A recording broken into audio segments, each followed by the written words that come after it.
नमस्कार। कल से आर ओ ए आर ओ और U P P C S special free mentorship programme जो चल रहा है, उसमें हम लोग आधुनिक इतिहास शुरू कर रहे हैं। इस वीडियो में आधुनिक इतिहास के ट्रेंडिंग टॉपिक्स कौन से हैं, किन टॉपिक्स से इस समय सबसे ज़्यादा प्रश्न पूछने की संभावना बन रही है, उस पर हम लोग चर्चा करने वाले हैं।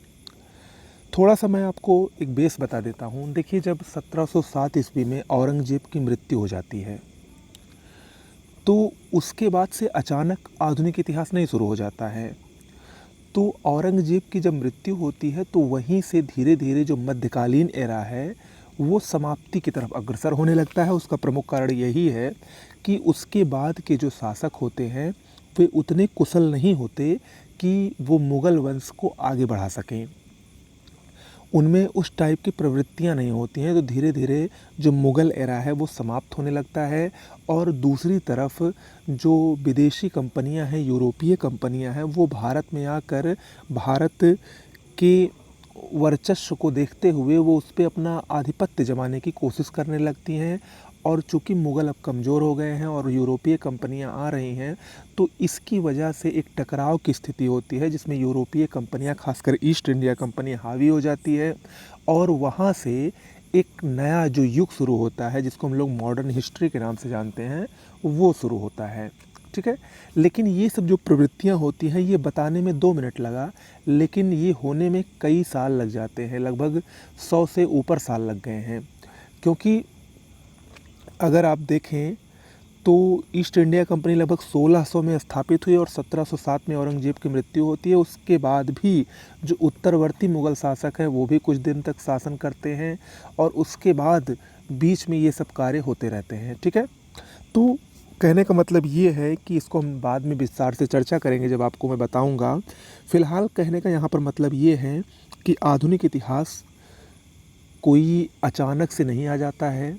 उसके लिए जो 1707 का ये काल है, औरंगजेब की मृत्यु, इसको एक प्रकार से माना जाता है कि उसी के बाद से हम लोग आधुनिक काल में प्रवेश करते हैं। लेकिन वो पूर्व आधुनिक काल, यानी प्री मॉडर्न एरा उसको हम कहते हैं। जो हमारा आधुनिक काल होता है, वो एक प्रकार से कुछ लोग उसको 1857 की क्रांति के बाद से मानते हैं, कुछ लोग उससे पहले भी मानते हैं। ये कोई बहुत बड़ा विषय नहीं है। फ़िलहाल सुविधा की दृष्टि से आप उसको अलग अलग भाग में पढ़ सकते हैं। जैसे मैं 1707 के बाद जब उत्तरवर्ती मुग़ल शासक आते हैं, तब वहाँ से लेकर और 1857 की जो क्रांति होती है, उसके पहले तक के समय को एक साथ पढ़ना है। और 1857 से 1885 का जो छोटा सा काल है, उसको आपको पढ़ना है। और 1885 से लेकर 1947 स्वतंत्रता प्राप्ति तक, इसको हम लोग भारतीय राष्ट्रीय आंदोलन के नाम से जानते हैं। और ये आधुनिक इतिहास का सबसे महत्वपूर्ण टॉपिक है। सबसे महत्वपूर्ण टॉपिक है, याद रखिएगा। पहली बात तो ये याद रखिए कि आधुनिक इतिहास इतिहास का सबसे महत्वपूर्ण टॉपिक है, और आधुनिक इतिहास में सबसे महत्वपूर्ण टॉपिक 1885 से लेकर 1947 के बीच की जितनी भी घटनाएं होती हैं, वो। ठीक है। अब उसमें भी क्या क्या महत्वपूर्ण है, इसी के बारे में हम थोड़ा सा चर्चा आप लोगों को कर देते हैं। जिन्होंने अब तक हमारे RO ARO free mentorship batch में एडमिशन नहीं लिया है, वो ज़रूर ले लें। सब कुछ निःशुल्क है। टेलीग्राम चैनल से आपको जुड़ना है। डिस्क्रिप्शन बॉक्स में लिंक दिया गया है, उस पर क्लिक करके डायरेक्ट जुड़ जाइए। डेली टारगेट्स आपको मिलते हैं। इसके अलावा भी ढेर सारे वहाँ पर आपको सूचनाएं मिलती हैं, और नोट्स वगैरह भी मिलते रहते हैं। साथ में ये जो PDF है, ये भी आपको वहीं पर मिलेगी। ओके। चलिए, देखिए, यहाँ पर मैंने इतने भागों में आधुनिक इतिहास को बांटा है। उत्तरवर्ती मुग़ल और मराठे, प्रांतीय राजवंश जो स्वतंत्र हो गए थे, बंगाल, मैसूर, अवध, कर्नाटक इत्यादि, यूरोपीय कंपनियों का आगमन, जनजातीय विद्रोह, किसान विद्रोह और 1857 का विद्रोह। इसके बाद ब्रिटिश काल में जो आर्थिक डेवलपमेंट हुआ, रेलवे का विकास हुआ, अकाल आयोग जो तमाम तरीके के बने, तो इसको सबको पढ़ना है। ब्रिटिश पीरियड में जो एजुकेशन, प्रेस, इन सब का जो डेवलपमेंट हुआ, इसके बारे में हमको पढ़ना है। नव जागरण काल, जिसमें राजा राम मोहन राय, स्वामी दयानंद सरस्वती इत्यादि जो तमाम धार्मिक सुधारक, समाज सुधारक आए, उनके बारे में पढ़ना है। गवर्नर जनरल, क्रांतिकारी आंदोलन, और फिर भारतीय स्वतंत्रता संघर्ष, या जिसको भारतीय राष्ट्रीय आंदोलन के नाम से हम लोग जानते हैं, 1885 से 1947 के इरा को। ठीक है। तो इतने टॉपिक्स को हमको पढ़ना है। अब इसको थोड़ा सा हम लोग ब्रीफली देख लेते हैं। उत्तरवर्ती मुगल साम्राज्य में आपको छोटे छोटे जो शासक हैं, थोड़े थोड़े समय के लिए उनके बारे में 1 से 2 पॉइंट बहुत महत्वपूर्ण है जानना। चाहे वो बहादुर शाह फर्स्ट हो, जहांदार शाह, फारूक सियर, मोहम्मद शाह, शाह आलम द्वितीय, बहादुर शाह द्वितीय, इनके प्रमुख कार्य क्या थी, इनकी उपाधियाँ क्या थी, और इन्हीं के समय में नादिर शाह का आक्रमण हुआ, अहमद शाह अब्दाली का आक्रमण हुआ, तो उनके बारे में भी थोड़ा बहुत जानना है। ये छोटा सा टॉपिक है लेकिन इम्पॉर्टेंट टॉपिक है, क्योंकि आयोग अब हम देख रहे हैं कि ये वहीं से प्रश्न उठा रहा है जहाँ पे हम लोग इग्नोर करते हैं, जो हम लोगों को लगता है कि ये उतना इम्पोर्टेंट नहीं है, इसको ऐसे ही देख लेते हैं नॉर्मली, और आयोग वहीं से पूछ लेता है। तो किसी भी टॉपिक को इग्नोर नहीं करना है, पहली चीज़। और दूसरी चीज़ कि जो कुछ पढ़िए वो अच्छे से पढ़िए और उसको इस पॉइंट ऑफ व्यू से पढ़िए कि आप इसको मेंस में भी लिखेंगे। चूँकि आपका यूपी पीसीएस का भी एग्ज़ाम होना है, आरओ का एग्ज़ाम होना है, तो आपको इस पॉइंट ऑफ व्यू से पढ़िए। अभी समय बहुत है, अच्छे से पढ़िए। इसके लिए बुक आप एस.के. पांडे की ले सकते हैं या परीक्षा वाणी की बुक ले सकते हैं, दोनों में से जो भी बुक मिले। जो लोग यूपी पीसीएस देंगे, वो मेंस देंगे, उनके लिए स्पेक्ट्रम आधुनिक इतिहास की पढ़ना बहुत ज़रूरी है। लेकिन अभी आपको स्पेक्ट्रम नहीं पढ़ना है, चूँकि प्री एग्ज़ाम है आरओ का, और तो ये आपको एस.के. पांडे से भी काम अच्छा चल जाएगा, और परीक्षा वाणी भी ले सकते हैं अगर आप फैक्ट के शौकीन हो तो। ओके। इसके बाद मराठा और पेशवा को पढ़ना है हम लोगों को। मराठा और पेशवा में छोटे छोटे जो शासक हैं, शिवाजी सबसे ज़्यादा महत्वपूर्ण हैं, ताराबाई, बाजीराव उतने महत्वपूर्ण नहीं हैं, बस एक एक दो दो लाइन के इसमें कुछ थोड़े से फैक्ट हैं जो आपको जानने ज़रूरी हैं। इस बात पानीपत का द्वितीय युद्ध बहुत ही महत्वपूर्ण है, और आंग्ल मराठा के बीच में जो संघर्ष हुए थे, इनकी तिथियां आपको क्रम से याद होनी चाहिए। उस समय कौन सा वायसराय था या गवर्नर जनरल था, क्या था, और जो शिवाजी का प्रशासन था, खासकर जो अष्टप्रधान थी, उसमें कौन कौन से लोग होते थे, ये आपको पढ़ना ज़रूरी है। इतना पढ़ लेंगे मराठा पेशवा ख़त्म हो जाएगा। इसके बाद आते हैं जो स्वतंत्र हुए थे राज्य, उसको आपको पढ़ना है। इसमें सारे राज्य बहुत ही महत्वपूर्ण हैं और क्वेश्चन यहाँ से पुटअप ज़रूर होता है। खासकर बंगाल, सिराजुद्दौला, मीर जाफ़र, मीर कासिम, ये सबसे महत्वपूर्ण तो हैं ही, खासकर इनका प्लासी और बक्सर का युद्ध। और मैं बहुत जल्द आप लोगों को इतिहास के जितने भी युद्ध हुए हैं उससे संबंधित एक वीडियो लाने वाला हूँ, उसमें विस्तार से सारे युद्धों को बता दूंगा। उसको अगर आप पढ़ लेंगे तो आपके युद्ध कभी गलत ही नहीं हो सकते हैं। ओके। इसके बाद मैसूर राजवंश है, इसमें भी हैदर अली और टीपू सुल्तान के बारे में आपको पढ़ना है। आंग्ल मैसूर युद्ध हुए थे, इसमें श्रीरंगपट्टनम की संधि हुई थी, कब हैदर अली मरा, कब टीपू सुल्तान मरा, कौन का गवर्नर जनरल था किस युद्ध में, ये सब आपको पढ़ना है, किसके किसके बीच संधियाँ हुई। पंजाब में भी आपको सिख धर्म को पढ़ लेना है, जो 10 गुरु थे उनके प्रमुख कार्य क्या थे। इसके अलावा महाराणा रणजीत सिंह को आपको पढ़ना है, इनके जो आंग्ल सिख युद्ध हुए थे इनको बारे में आपको पढ़ना है। अवध के संस्थापक कौन थे, प्रमुख नवाब कौन थे, शुजाउद्दौला, सिराजुद्दौला, नवाब वाजिद अली शाह, इन सब के बारे में आपको पढ़ना है।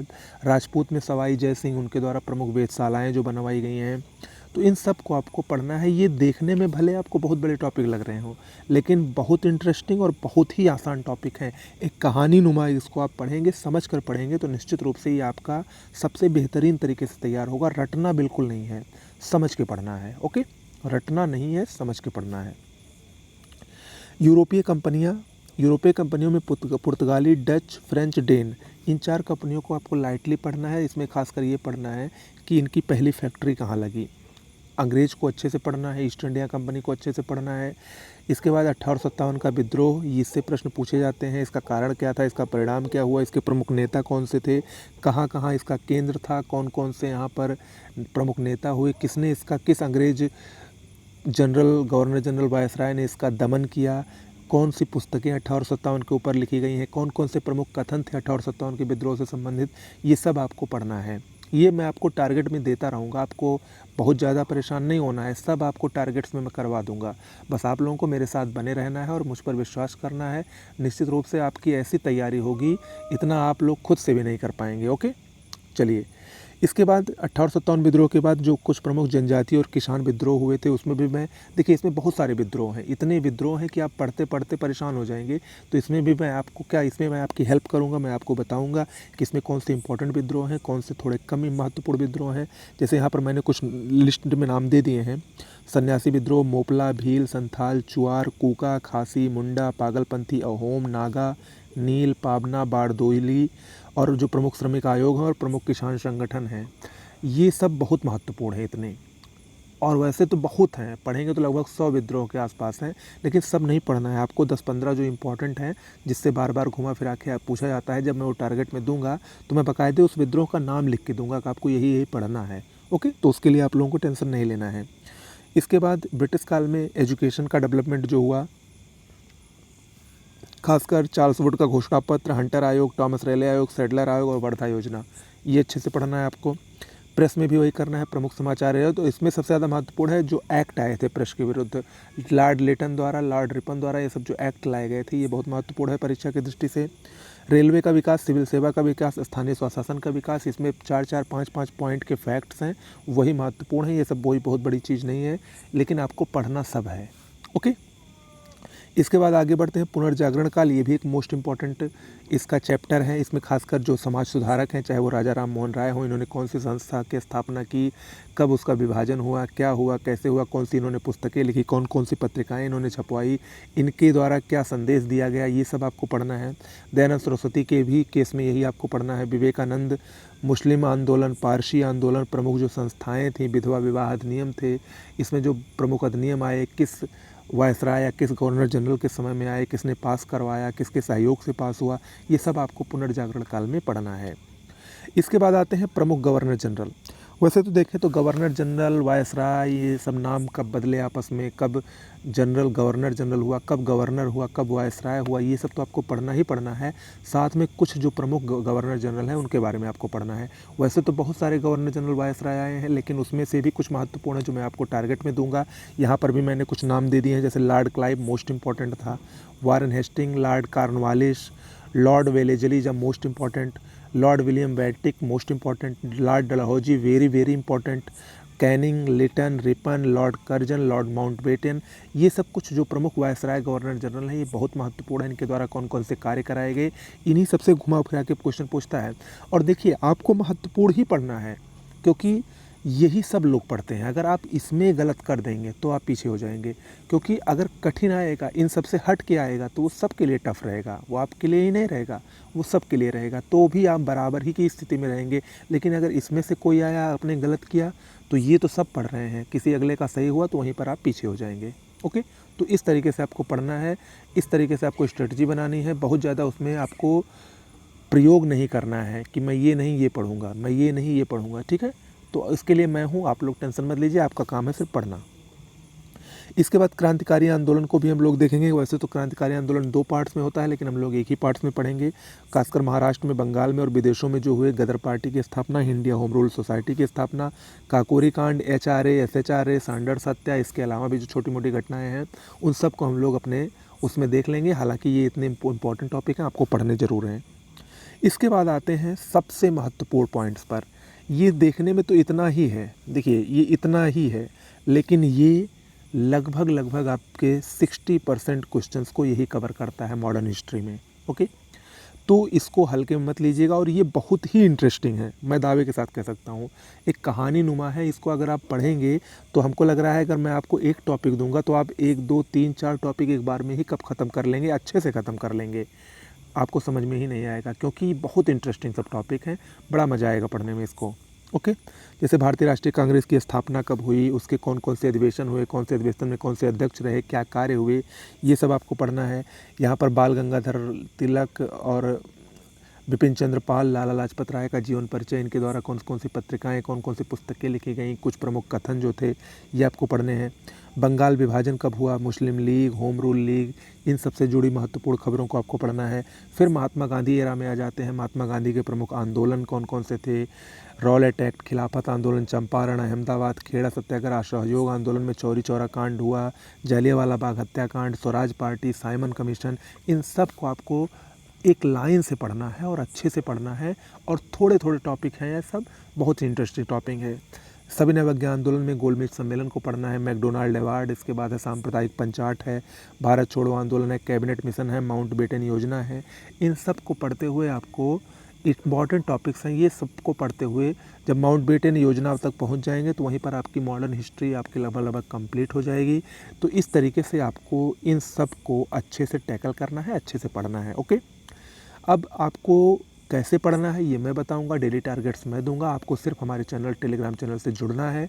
जुड़ने के लिए डिस्क्रिप्शन बॉक्स में नंबर वो लिंक दिया गया है, आप उससे जुड़ जाइए। मिलते हैं अगले वीडियो में। नमस्कार।